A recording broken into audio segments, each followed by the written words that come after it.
કલ્પના કર્યા પછી એનો અમલ કરવો જરૂરી છે, કારણ કે સીડીને જોઈને રહેવાથી કંઈ મતલબ નથી, એના ઉપર ચડીને ઉપર જવું જરૂરી છે. ભગવદ્ ગીતાનો અધ્યાય 4 શ્લોક 17 જ્ઞાન કર્મ સંન્યાસ યોગ.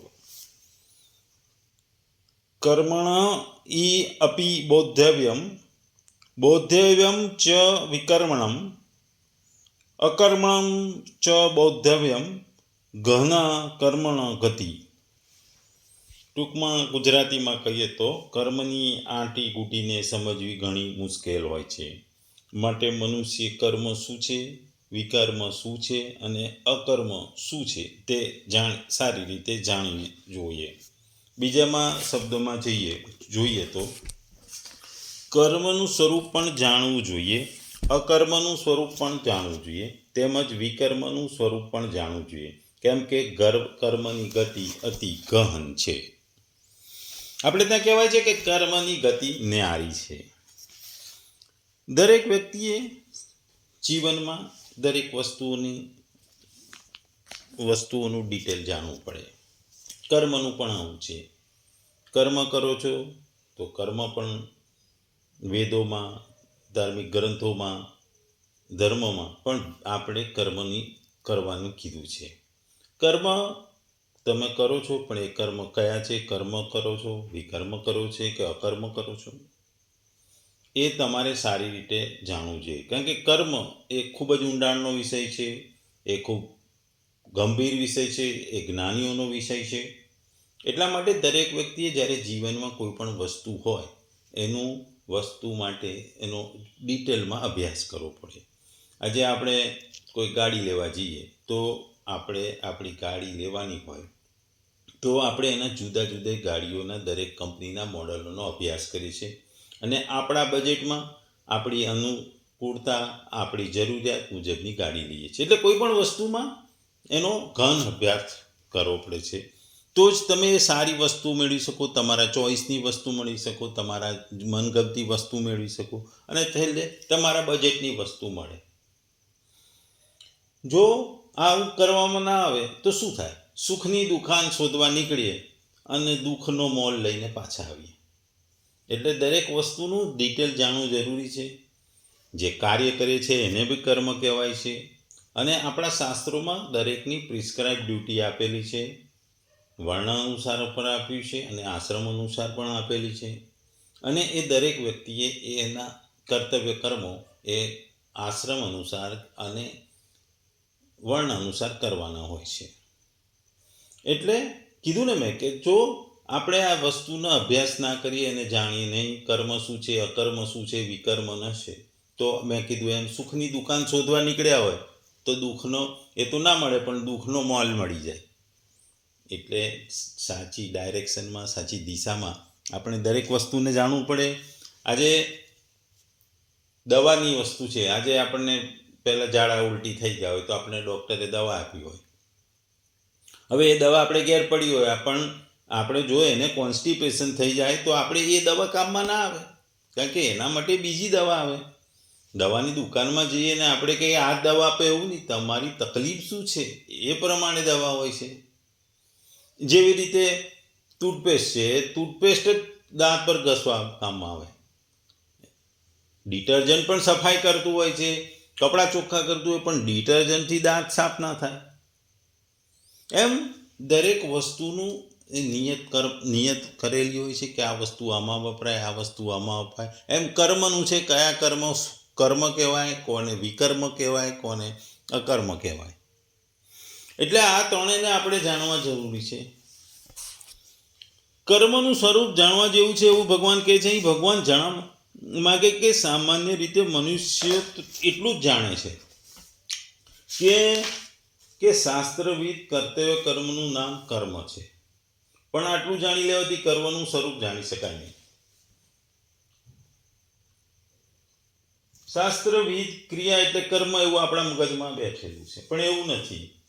કર્મ કારણ કે તેના આચરણમાં ભાવના ભેદને કારણે કર્મના સ્વરૂપમાં ભેદ થઈ જાય છે. તેથી કયા ભાવથી કઈ રીતે કરવામાં આવેલી કઈ ક્રિયા કર્મ કહેવાય અને કઈ પરિસ્થિતિમાં મનુષ્ય કયું શાસ્ત્રવિધ કર્મ કેવી રીતે કરવું જોઈએ એ વાતને તો શાસ્ત્રોના જાણકાર તત્વવેતા મહાન પુરુષો જ બરાબર જાણે. તેથી પોતાના અધિકાર પ્રમાણે વર્ણાશ્રમ પ્રમાણે કર્તવ્ય કર્મોને આચરણમાં મૂકવા માટે તત્વવેતા મહાપુરુષો દ્વારા તે કર્મની સાચી સમજ મેળવવી પડે. તે માટે મહાપુરુષોનું માર્ગદર્શન લેવું પડે, એમની પ્રેરણા અને આજ્ઞા મેળવવી પડે. અને જે પ્રિસ્ક્રાઇબ ડ્યુટી છે, જે આપણે કર્તવ્ય કર્મ છે, એ શાસ્ત્રો અને સમાજ પ્રમાણે કરવાના હોય છે. એટલે શાસ્ત્રવિધ કર્તવ્ય કર્મનું નામ કર્મ નથી, પણ કર્મ એ કર્મમાં પણ આગુ પાછું થાય છે. કયા મનથી કહે છે, કયા ભેદથી કહે છે, કયા આચરણથી કરીએ છીએ, કઈ રીતે કરીએ છીએ, એ પણ મહત્વનું છે. સામાન્ય રીતે કર્મ એ દરેક શાસ્ત્રમાં લખ્યું છે, કર્તવ્ય કર્મ કરવા અને દરેક કરવા જ પડે છે અને આપણે કર્તવ્ય કર્મ કરતા જોઈએ છે. કોઈ એમાંથી બાકી નથી રહેતું. કર્તવ્યને પણ કર્મને પણ જુદા જુદા શાસ્ત્રોમાં 4 પ્રકારના કર્મ બતાવવામાં આવે છે. એક નિત્ય કર્મ, જે આપણે રોજ કામ કરીએ છીએ, રોજ જરૂરી વસ્તુ કરીએ, એ નિત્ય કર્મ છે. સવારે ઉઠીને બ્રશ કરીએ, એ નિત્ય કર્મ છે. સવારે ઉઠી ચા પીએ, નાસ્તો કરીએ, જમવાનું 2 ટાઈમ જમીએ, એ બધું નિત્ય કર્મ છે. ભગવાનની ભક્તિ કરીએ, ભગવાનને ભોગ ચડાવીએ, આરતી કરીએ, એ બધા નિત્ય કર્મ છે. બીજા છે નૈમિત્તિક કર્મ. આ કર્મમાં શું છે કે અમુક વખતે કરવામાં આવે. આ કર્મ સ્પેશિયલ દિવસ ઓકેઝન માટેના હોય છે. સ્પેશિયલ દિવસ માટે જે કર્મ કરીએ એ નૈમિત્તિક કર્મ છે.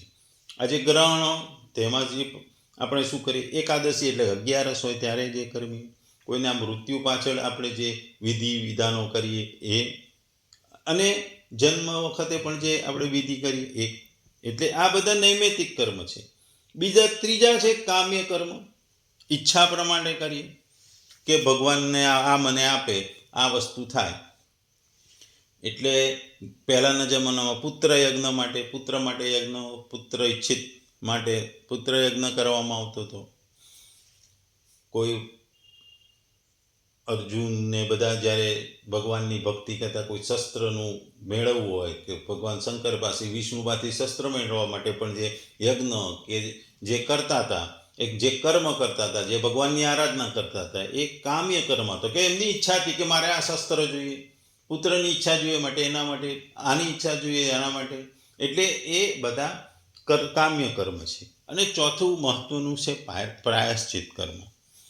એ પ્રાયશ્ચિત કર્મ એ છે કે આજે આપણે કોઈનું ખરાબ કર્યું હોય, કોઈનું ખોટું કરી દીધું હોય, એટલે આપણા મનમાં દુઃખની લાગણી ઉભાય છે, આપણું મન દુભાય છે. અને એ દુભાયેલા મનને શાંત કરવા એના ભાગરૂપે, એના પ્રાયશ્ચિત રૂપે જે કર્મ કરીએ છીએ, એ આપણે પ્રાયશ્ચિત રૂપે જે કર્મ કરીએ છીએ એ પ્રાયશ્ચિત કર્મ એ ચોથો ભાગ છે.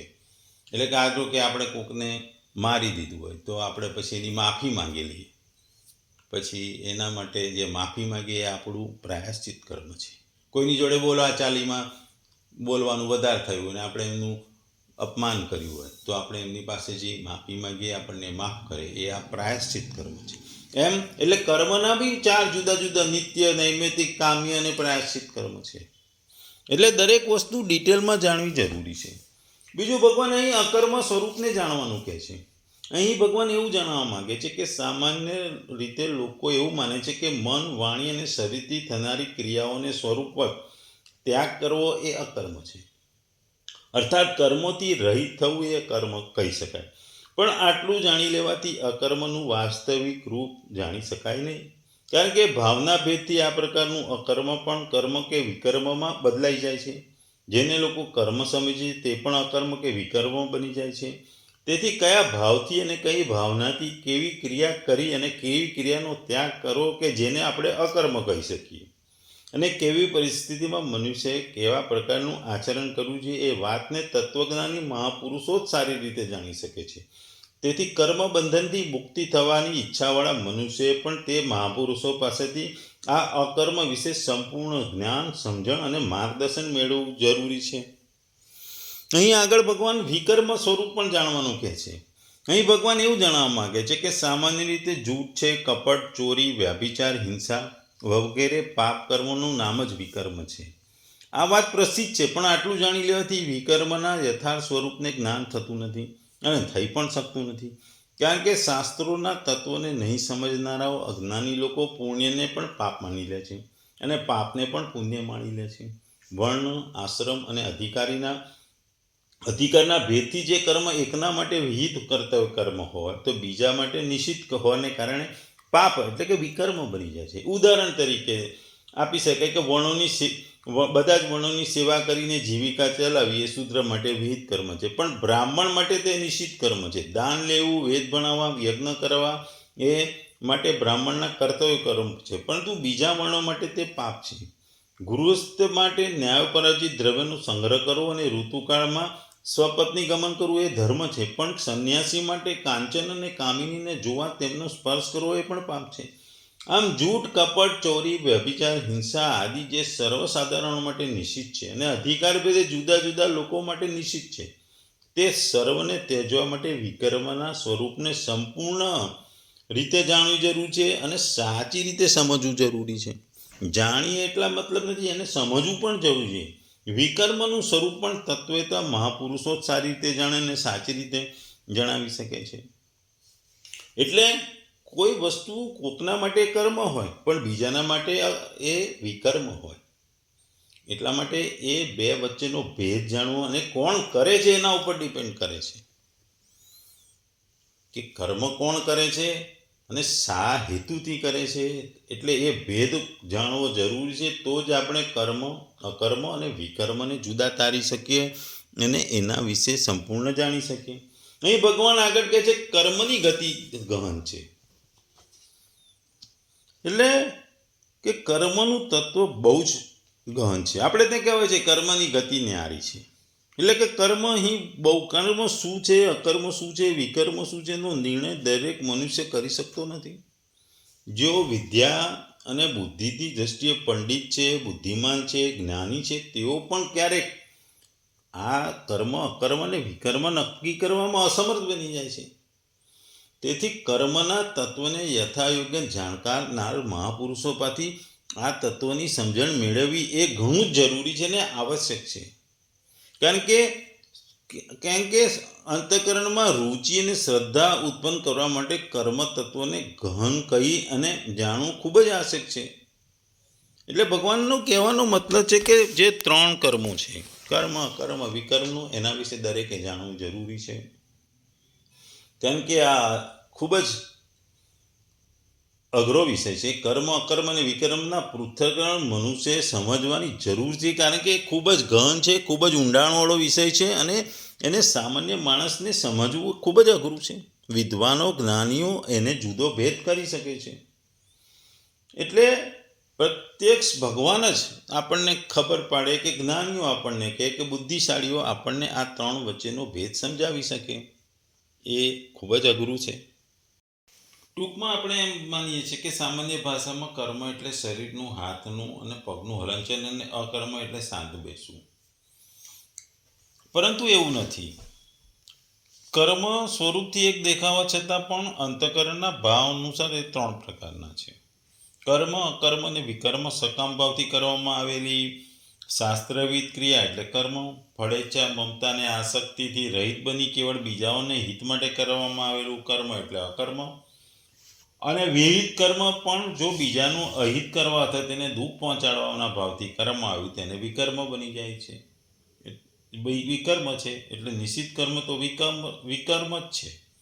નિર્લિપ્ત રહીને કર્મ કરવું એ જ અકર્મના તત્વને જાણવું છે, જેના વર્ણન આગળના 18મા શ્લોકમાં પણ કરે છે.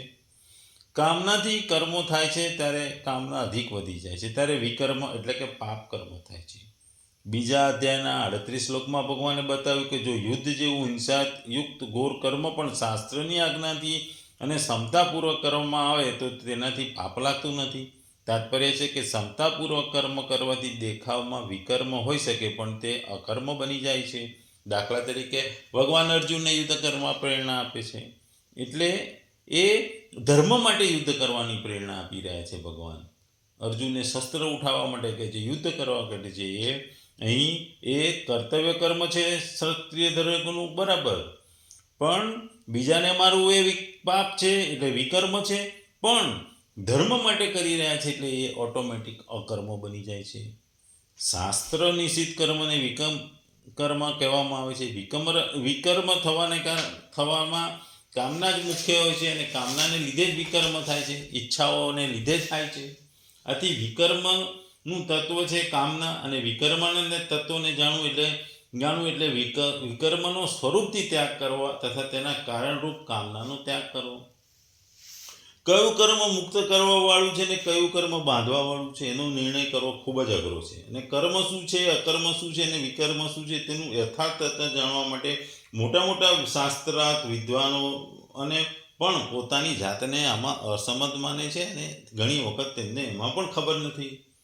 અર્જુન પણ આ તત્વને ન જાણવાને કારણે પોતાના યુદ્ધરૂપી કર્મને ઘોર કર્મ માની રહ્યો હતો. આથી કર્મની ગતિ બહુ જ ગહન છે, એટલે કે જ્ઞાન અને તત્વ એ કર્મની ગતિ ખૂબ જ અઘરી અને ગહન છે. ભગવાન કહે છે કે વિકર્મનું તત્વ પણ જાણવું જોઈએ, પરંતુ 19માંથી 23મા શ્લોક સુધીના વિભાગમાં ભગવાન વિકર્મના વિષયમાં કંઈ જ કહ્યું નથી. કેવળ આ શ્લોકમાં ભગવાને વિકર્મનો ઉલ્લેખ કર્યો છે. 19મા શ્લોકથી 23મા શ્લોક સુધીના વિભાગમાં ભગવાને મુખ્ય રૂપે કર્મમાં અકર્મની વાત કહી છે. જે બધા કર્મો અકર્મ થઈ જાય છે, અર્થાત કર્મ કરતા હોવા છતાં પણ બંધન ન થાય.